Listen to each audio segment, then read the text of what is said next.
To start with, I'd like to thank everybody for their purchase of the Ring of Fire kit, and more recently the addition of the option to buy a fire brick kit.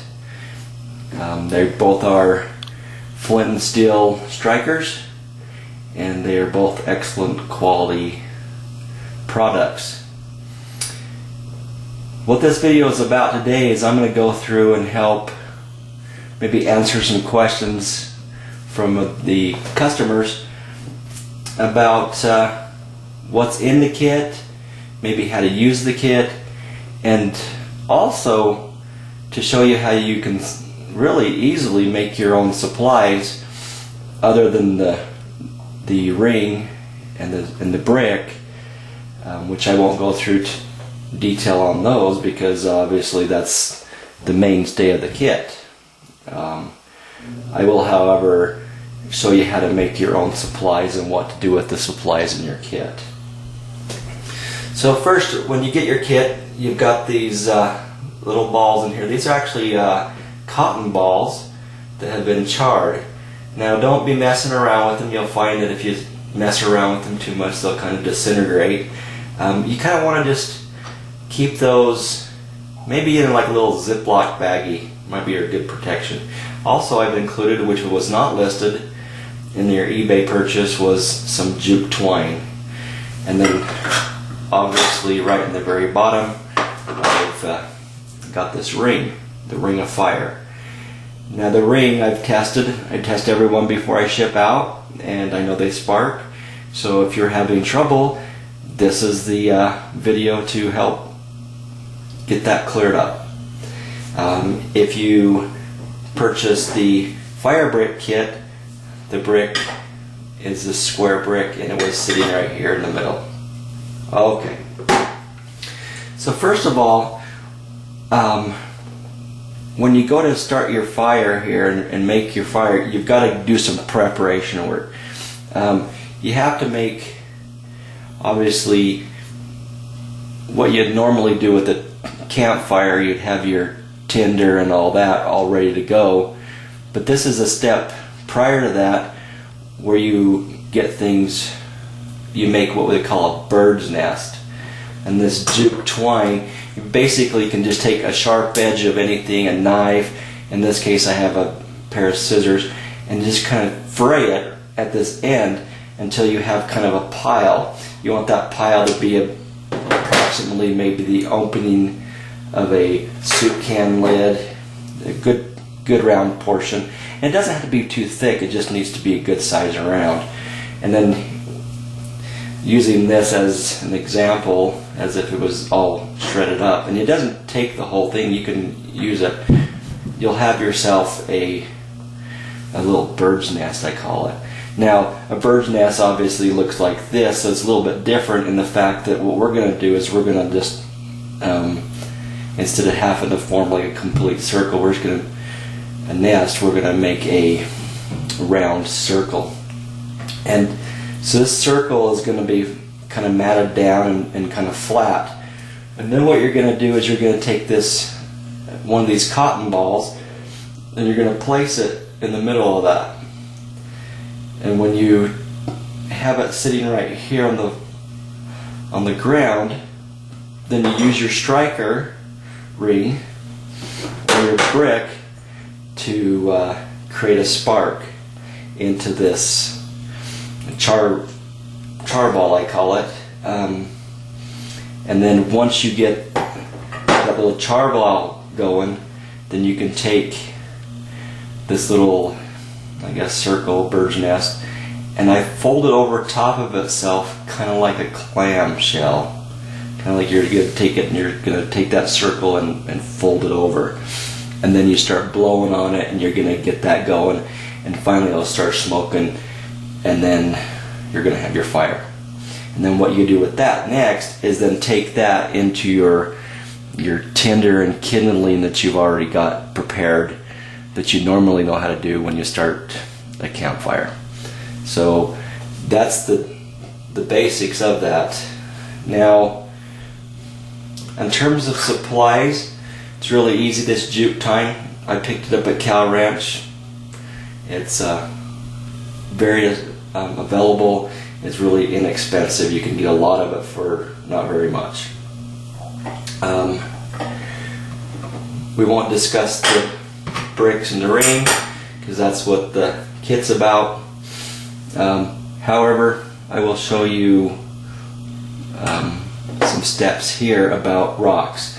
Now, I'm not a rock expert, and I live in Idaho, and I don't have access to flint, but I do have access to possibly some quartz.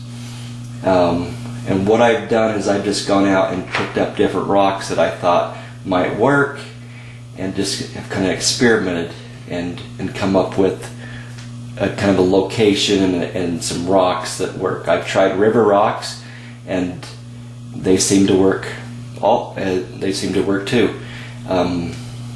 These are some ones I just happened to pick up when I was hunting. The thing about a rock is you're going to have a big rock or whatever, and it's going to be difficult to break that rock up and have it give you some sharp edges.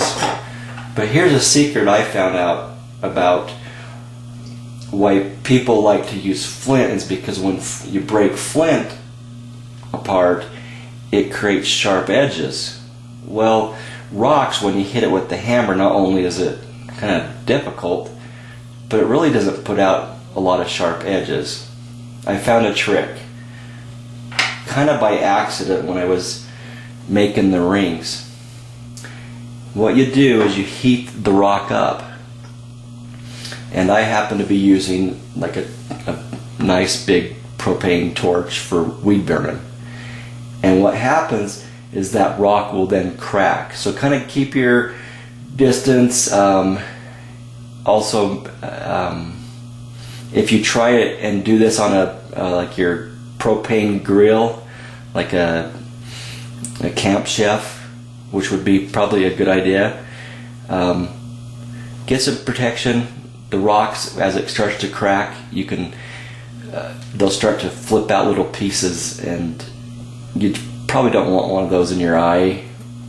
And obviously maybe wear a long sleeve shirt, because that gets pretty hot. And when you start seeing it crack, your rock is basically heated up to a temperature that then if you just go over there and tap it with a hammer, it all of a sudden just starts falling apart, and you've got your rock supply. And you can test them. If you get it to spark and it holds an edge long enough for you, you've got a good rock. So where I don't live in a place where there's flint, it served me no reason to go out and purchase flint and increase the price of the kit when I could find something that would work. And you can too. Wherever you're at, you'll find a rock that will work. Okay, now we're going to talk about these little balls here. Initially, I put char cloth in your kit, and you can see that pictured on the website on eBay. However, I switched over to what I call char cloth balls, which are basically cotton balls. You can use, when you're making char cloth, you can make it out of most anything that has to do with cotton. A cotton ball. They also make those little round makeup squares that are made out of cotton ball, out of cotton material for makeup cleaner remover. I also, prior to the cotton balls, used pieces of either cut up t-shirt into 2-inch squares or old Levi's cut up into squares. And anyway, that's your cotton is your source of what you're going to char. Now let's talk about the container. A lot of people use what is an old Altoid container. When you're making the container, it's not got to be airtight, but it's got to be somewhat so it will fit together, and that the flame will allow it to, or the heat will allow it to char versus catch on fire. Included in your kit is a tin, and what you'll need is a tin, and it needs to have like a little press fit to it, like the one you've got. This would work great.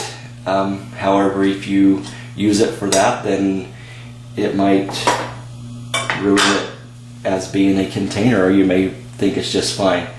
Because what you're going to do is you're going to poke a hole using a nail in the top center of this, or the container that you use. And if you use an Altoid tin, it's kind of a pressed fit. You're going to poke a hole in the top center of that also. Just the same. I didn't want to ruin my tin or my storage container, so I went out and I just got some, like 2 soup cans. Now this soup can be a bigger one. I've got 2 different sizes here, but the principle is the same.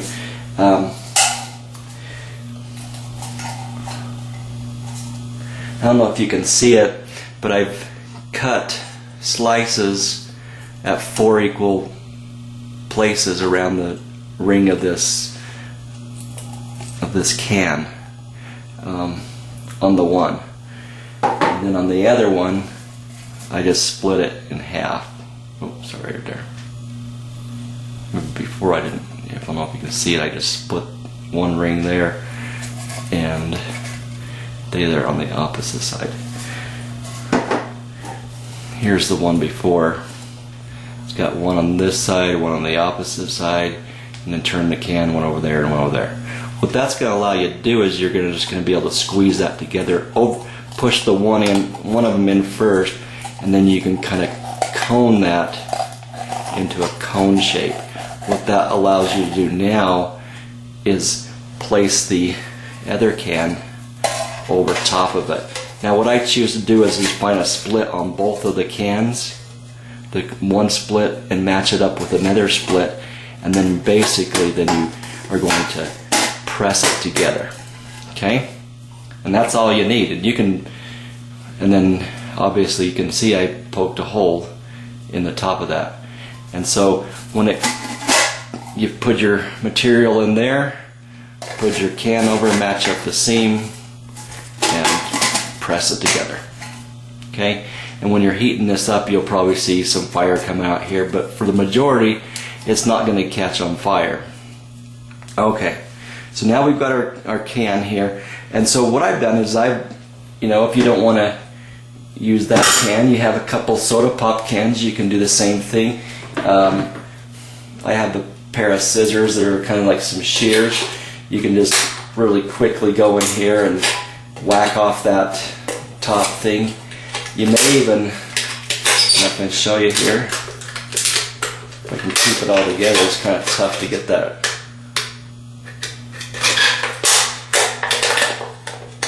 lip off there.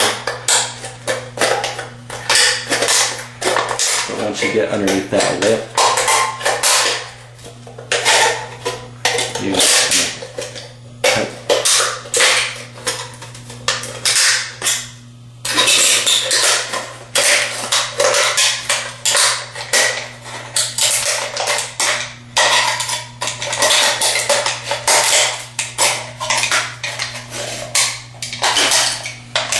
Okay. And it doesn't have to be neat. We're making char cloth. And you just take this other one and do a similar thing. I'm going to cut down into it here. I'm just going to poke into it.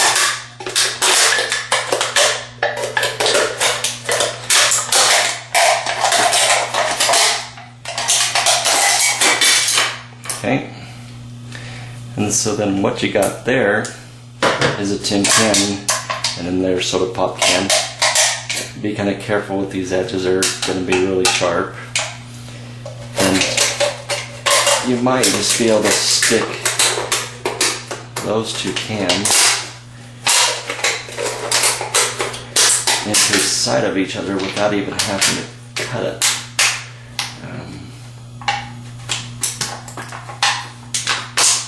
Yep, there we go. And they just press right together. And just take your nail, put it in this end, and just poke a hole right in there, and there you go. Got yourself a char cloth container. Really simple, really easy. You can use it over and over and over and over. You just take those two things apart, put your cotton balls in there. You can stuff this side full, stuff this side full, push them together. You just don't want to put, when I say stuff them, you just put them in there and just so you can fill it up. Just don't sit there and just pack them in there like a bazillion of them, just to make sure it's good and full, and then you put them back together, and then you're ready for your next step. So the next step to getting this these char balls made is now you get your container with the hole in it. You're going to need a heat source. In this case, I have access because I've purchased I'll go out and campouts, is a little grill that fits on top of a little propane can. I also have a torch kit that I use to heat up stuff with, and it screws on there also. So you can, and then you basically, if you're going to use this grill thing style, you're going to place the can on top of there, obviously with the hole up, and then you're just going to heat that can up, and you're going to see a little flame, and you can watch the previous video about how that flame jumps out. Now if you don't see a flame but you see some smoke, just take your match and or a stick, get it, and put it up there and keep trying to light that smoke. As long as that smoke will light, then you need to keep going there. Now your heat source, in my previous, if you watch my other video, doesn't have to be a whole like a roaring blaze. It can just sit there and kind of cook and simmer. You can also set this, if you don't have access to one of those, or a propane bottle thing that you can go around the outside and heat it up and blow it over the top.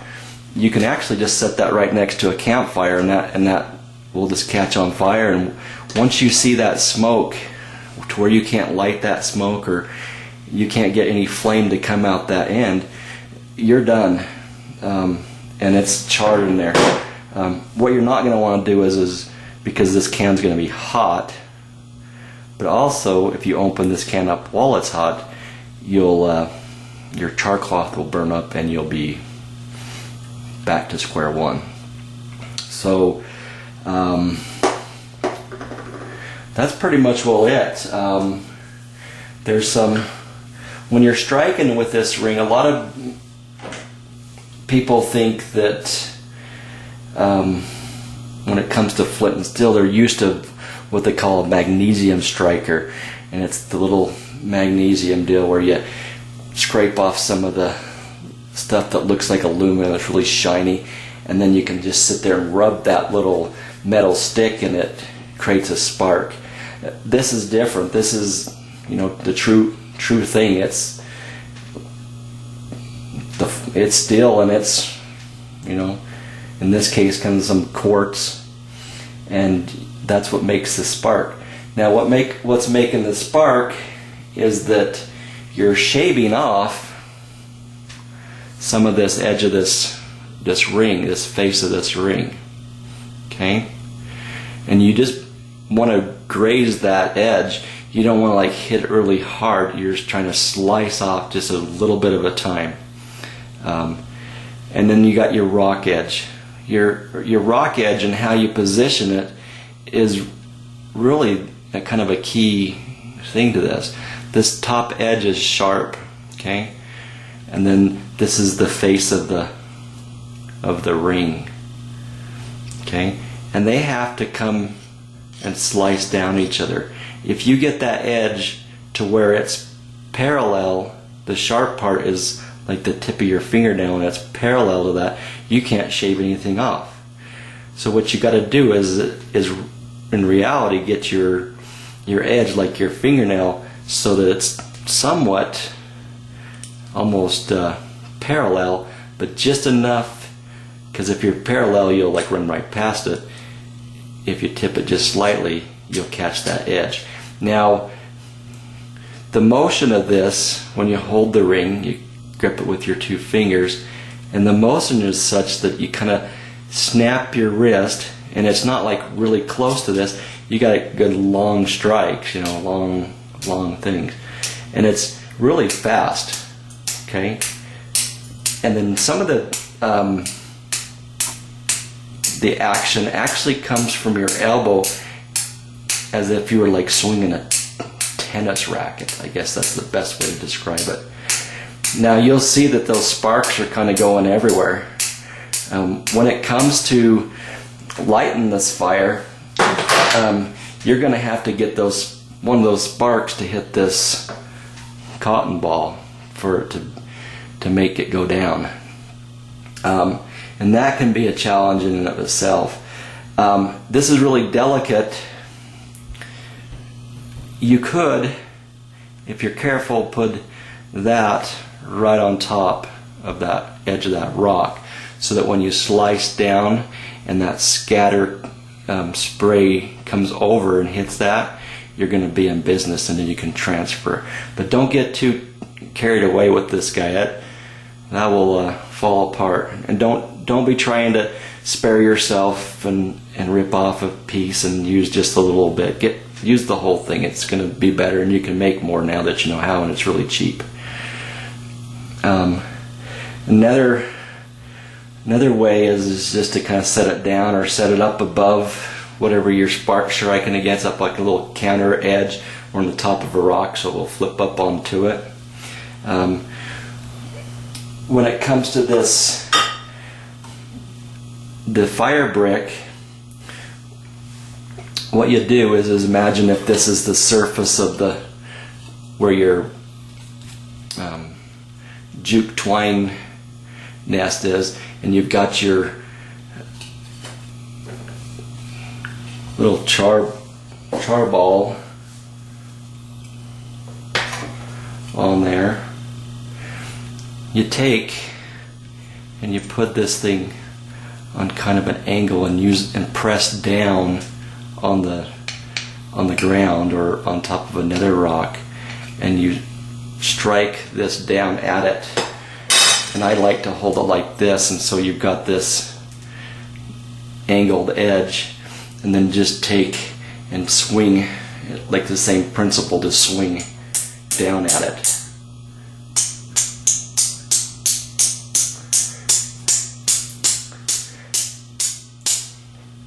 And that's about all there is to it. Hopefully I didn't catch any of these char balls on fire, thinking of start my house on fire.